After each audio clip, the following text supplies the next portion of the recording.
ગુજરાત પ્રદેશ ભારતીય જનતા પાર્ટીના અધ્યક્ષ આદરણીય શ્રી જગદીશભાઈ વિશ્વકર્મા સાહેબની ટીમમાં એમને મને મહામંત્રી પદની જવાબદારી સોંપી છે અને જ્યારે આજે ગુજરાત પ્રદેશ ભારતીય જનતા પાર્ટીના મહામંત્રી બન્યા બાદ પ્રથમ વખત ખોડલધામ કાગવડ ખોડિયાર માતાજીના આશીર્વાદ મેળવવા માટે આવ્યો છું। આજે ભારતીય જનતા પાર્ટીનું શીર્ષ નેતૃત્વ દેશના યશસ્વી પ્રધાનમંત્રી શ્રી નરેન્દ્રભાઈ મોદી સાહેબ, દેશના ગૃહમંત્રી આદરણીય શ્રી અમિતભાઈ શાહ સાહેબ, અમારા રાષ્ટ્રીય અધ્યક્ષ આદરણીય શ્રી જેપી નડ્ડાજી, કાર્યકારી અધ્યક્ષ આદરણીય શ્રી નીતિન નવીનજી, અમારા માનનીય મુખ્યમંત્રી શ્રી ભૂપેન્દ્રભાઈ પટેલ સાહેબ, નાયબ મુખ્યમંત્રી આદરણીય શ્રી હર્ષભાઈ, પ્રદેશ અધ્યક્ષ જગદીશભાઈ, સંગઠન મહામંત્રી રત્નાકરજી, આ બધાએ મારી ઉપર વિશ્વાસ મૂક્યો છે।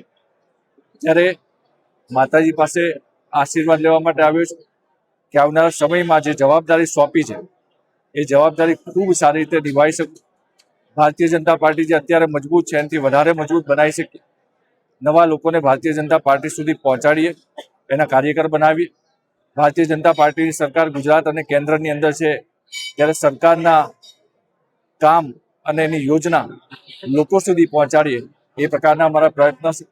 આજે અમે ખોડલધામ ખાતે નવા સંગઠનની અંદર ભારતીય જનતા પાર્ટીની અંદર મને સાથે રમેશભાઈ ધડુકને ઉપપ્રમુખ, અમારા નીરવભાઈ અમીનને મંત્રીની જવાબદારી મળી છે, હિરેનભાઈ હિરેપરાને કિસાન મોરચાની જવાબદારી મળી છે, બેન અંજુબેન વેકરિયાને મહિલા મોરચાના અધ્યક્ષની જવાબદારી મળી છે। ત્યારે અમે પાંચેય લેવા પટેલ સમાજના એક કાર્યકર્તા, એક દીકરા તરીકે, દીકરી તરીકે આજે માતાજીના આશીર્વાદ લેવા માટે આવ્યા છે।